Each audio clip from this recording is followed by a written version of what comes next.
अस्सलाम वालेकुम स्टूडेंट, इस वीडियो में हम सॉल्व करने के लिए जा रहे हैं न्यूमेरिकल 1.3 और 1.4। 1.3 न्यूमेरिकल में वो बात कर रहे हैं कि हमारे पास ना वो कहता है हेयर ग्रोथ है, बालों की ग्रोथ होती है। वो कहता है जो हेयर ग्रोथ है वो होती है 1 मिलीमीटर पर डे, यानी कि जो हेयर की ग्रोथ हो रही है वो एक दिन में 1 मिलीमीटर हेयर की ग्रोथ होती है। चलिए पहले इसको हम लिख लेते हैं, growth of hair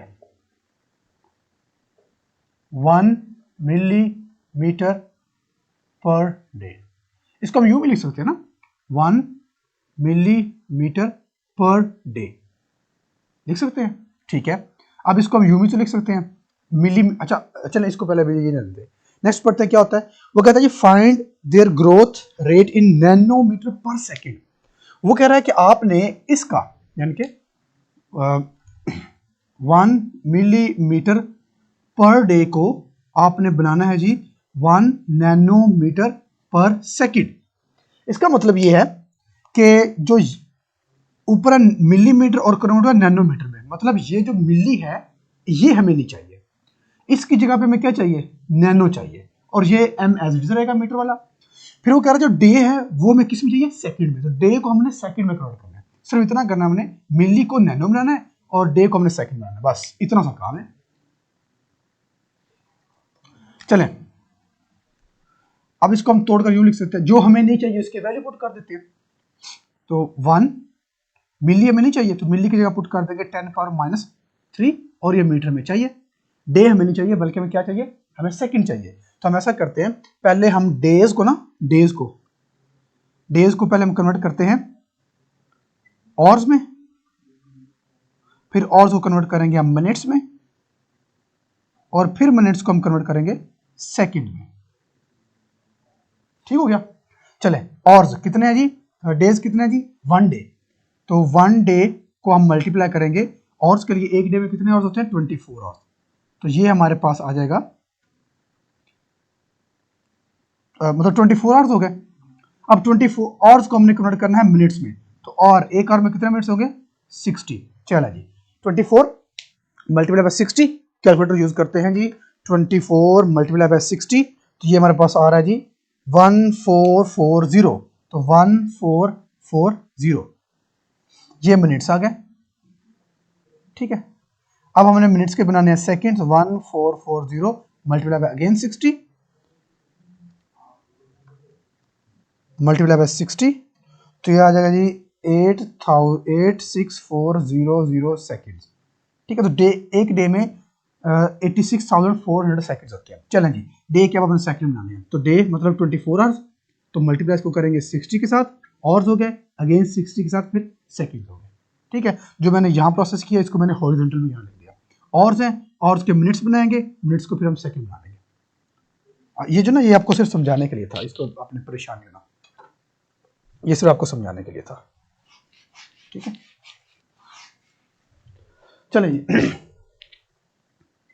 1 cross 10⁻³ metre, और ये अब बन जाएगा सेकेंड्स, और डिवाइड बाय कितना आया था, 86,400 सेकेंड्स।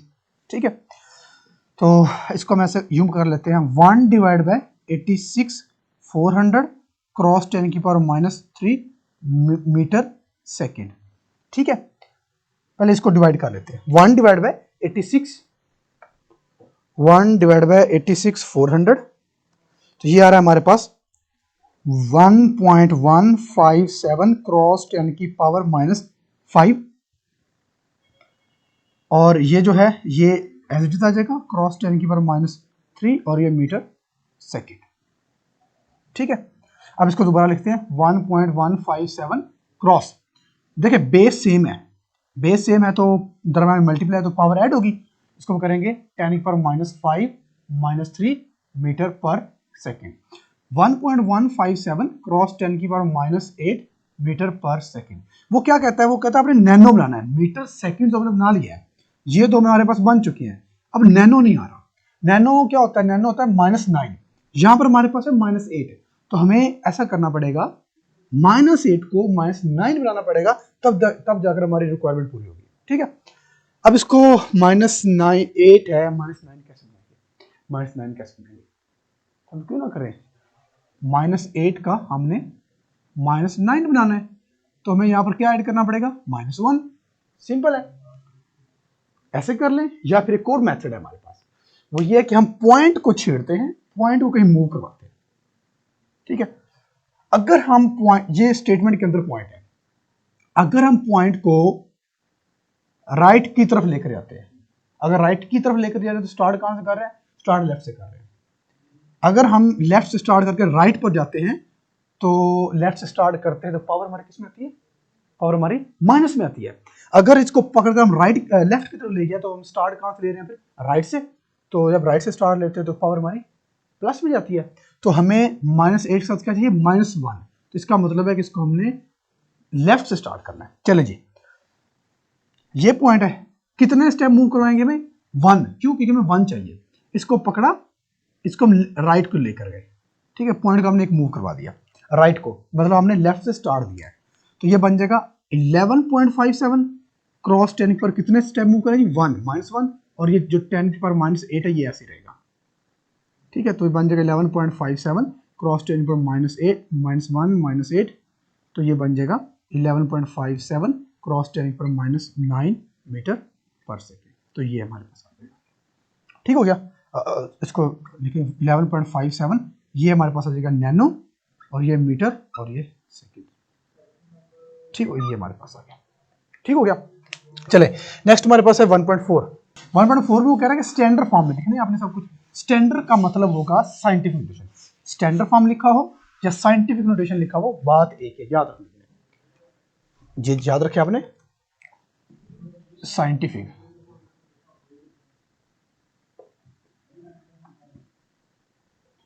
साइंटिफिक लिखा हो या फिर स्टैंडर्ड लिखा हो, एक ही बात है। ठीक है, अब वो कह रहा है कि हमारे पास कुछ 1.4 में हमारे पास है क्वेश्चन है जी 1168 क्रॉस 10 पर -27, इसको कह रहा है स्टैंडर्ड फॉर्म में लिखे। स्टैंडर्ड फॉर्म लिखने का मतलब है कि इसको आपने साइंटिफिक नोटेशन में लेकर आना है। 1.4 ये है जी 1168 क्रॉस 10 पर -27, वो अगर इसको स्टैंडर्ड फॉर्म में लिखे, साइंटिफिक नोटेशन में लिखे। तो साइंटिफिक नोटेशन पर आ जाए वापस, साइंटिफिक नोटेशन वाला टॉपिक निकालें, माइंड में जरा जोर डालें कि हमने क्या किया था। हमने ये कहा था कि उसके अंदर 3 कंडीशन होती हैं। पहली कंडीशन क्या थी कि पावर ऑफ 10 होना चाहिए, पावर ऑफ 10 होना चाहिए। दूसरा क्या है, मल्टीप्लाई होना चाहिए। और तीसरा पॉइंट क्या था, नंबर जो होगा, नंबर बिटवीन 1 एंड 10 होना चाहिए। ये 3 कंडीशन थी, याद है ना। चले उसी पर आ जाए। पहले देखें 10 की पावर तुम्हारे पास है, पहले वाली सेटिस्फाई, मल्टीप्लाई है सेटिस्फाई। क्या ये नंबर 1 और 10 के दरमियान में है, नहीं है, तो ये सेटिस्फाई नहीं हो रही। पहले हमें थर्ड कंडीशन कब लगाना पड़ेगा, सेटिस्फाई करना पड़ेगा। इसको पकड़ लें जी 1168, और ये जो है इसको ऐसे ही रहने दें।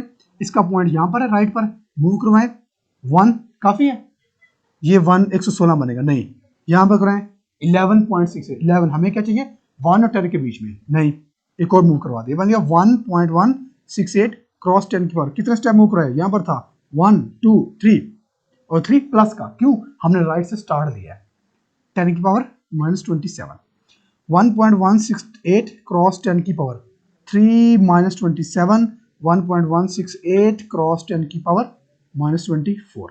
तो ये हमारे पास आ गया स्टैंडर्ड फॉर्म या फिर साइंटिफिक नोटेशन। अब देखें 10 की पावर है, मल्टीप्लाई है, और जो नंबर है 1 और 10 के बीच में, ये 1.1 1.6, जो 1.6 है ना वो 1 और 10 के बीच में आता है। ठीक है, सेटिस्फाई हो गया। नेक्स्ट वो कह रहा है जी हमारे पास ए पार्ट था, बी पार्ट में वो कह रहा है कि हमारे पास है जी 32 क्रॉस 10 की पावर 5, 32 क्रॉस 10 की पावर 5। चलें जी, मल्टीप्लाई भी है, पावर भी है, लेकिन 32 जो है ना वो 1 और 10 के बीच में नहीं है, हमें इस पर जोर देना पड़ेगा। तो 32 यहाँ पर पॉइंट है, मूव करवाएं जी, बन जाएगा 3.2, कितने स्टेप मूव करवाएं जी 1 + 1, क्योंकि हमने राइट से स्टार्ट लिया है, मल्टीप्लाई 10 की पावर 5, तो बन जाएगा 3.2 क्रॉस 10 की पावर 1 + 5, तो 3.2 क्रॉस 10 की पावर 6। तो ये हमारे पास आज क्या साइंटिफिक नोटेशन या फिर स्टैंडर्ड फॉर्म। ठीक हो गया। नेक्स्ट सी में वो कह रहा है कि हमारे पास है जी 7 to 5 क्रॉस 10 पर -5, 7 to 5 क्रॉस 10 पर -5 kg। हमें, क्योंकि हमने स्टैंडर्ड फॉर्म की बात कर रहे हैं, साइंटिफिक नोटेशन की बात कर रहे हैं, हमें प्रीफिक्स से कोई लेना देना नहीं है। अगेन ये भी इन्हीं की तरह होगा। 7 to 5 पॉइंट कहां पर है, राइट पर है, किस स्टेप मूव कराएंगे 2 1 2, तो 7.25 क्रॉस 10 की पावर 2 क्रॉस 10 पर -5 kg, 7.25 क्रॉस 10 की पावर 2 -5 kg, तो 7.25 क्रॉस 10 की पावर -3 और ये kg। तो ये हमारे पास आ गया। ठीक हो गया। चलें जी नेक्स्ट है डी, और वो कह रहा है जी 0.02 क्रॉस 10 की पावर -8। डी 0.02 क्रॉस 10 की पावर -8, ये आपका होमवर्क है, ये आपने खुद करना है। और अगर करने में कोई प्रॉब्लम हो, कोई मुश्किल पेश आ रही हो, तो आप ये पोर्टल से पूछ सकते हैं, बट ये आपका होमवर्क है। जैसे पहले वाले किए वैसे आपने ये खुद करना है। ठीक है। और इंशाल्लाह नेक्स्ट वीडियो में हम अपने नेक्स्ट न्यूमेरिकल को लेकर चलते हैं। तब तक के लिए इजाज़त।